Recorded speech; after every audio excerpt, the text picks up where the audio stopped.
Hi, this is Tuesday, August the 11th, 2009, and at this very moment in Kelowna, I believe, the United Church of Canada is holding a convention to consider instituting a boycott against Israel for its apartheid policies in respect to the Palestinians. They're also concerned apparently with paid junkets to Israel that Canadian politicians take, usually in February when the weather's nice, and not so nice in Ottawa. Years ago, I was inquiring of the Chief Justice, who was then Chief Justice Lemaire, about free trips to Israel on the part of Supreme Court judges. And I don't recall the answer, but I do know that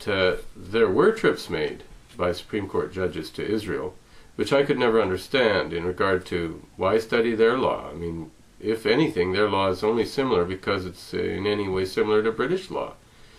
I don't recall the Supreme Court judges going to London to be educated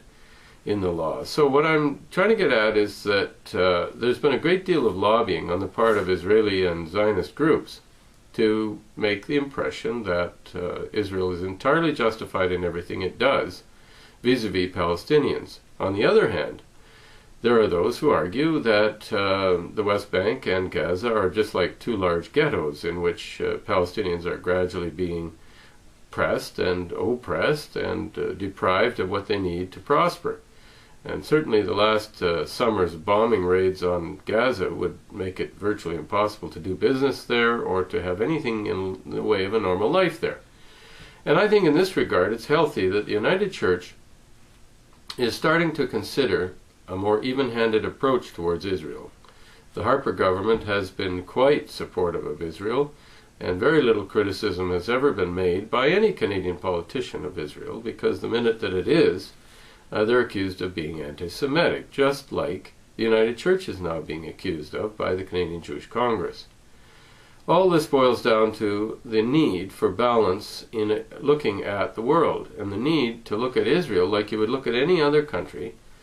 objectively, in terms of what it's doing and whether we agree or disagree. It should be open to the United Church to pass this resolution without being accused of anti-Semitism. But I've experienced, as a defender of those who were called anti-Semites, the unfortunate tendency of those who throw these words around to ignore the fact that there are principles bigger than whether you are for or against Jews, one of which is free speech. And whether you like or don't like what the United Church is doing, whether you like or don't like what some of my clients have done over the years, the important thing is that in order to assess the validity of any argument, you have to hear both sides. And in hearing both sides, you cannot label one side incapable of expressing its opinion because it's, quote, anti-Semitic. That means the United Church should have a thorough and completely honest debate about this subject without the oppressive influence of either Jews or Muslims coming down on their assembly and telling them what they have to do. They should be able to decide this for themselves, and whether we agree or disagree with the United Church or its ultimate outcome, they should not be subject to pressure from external groups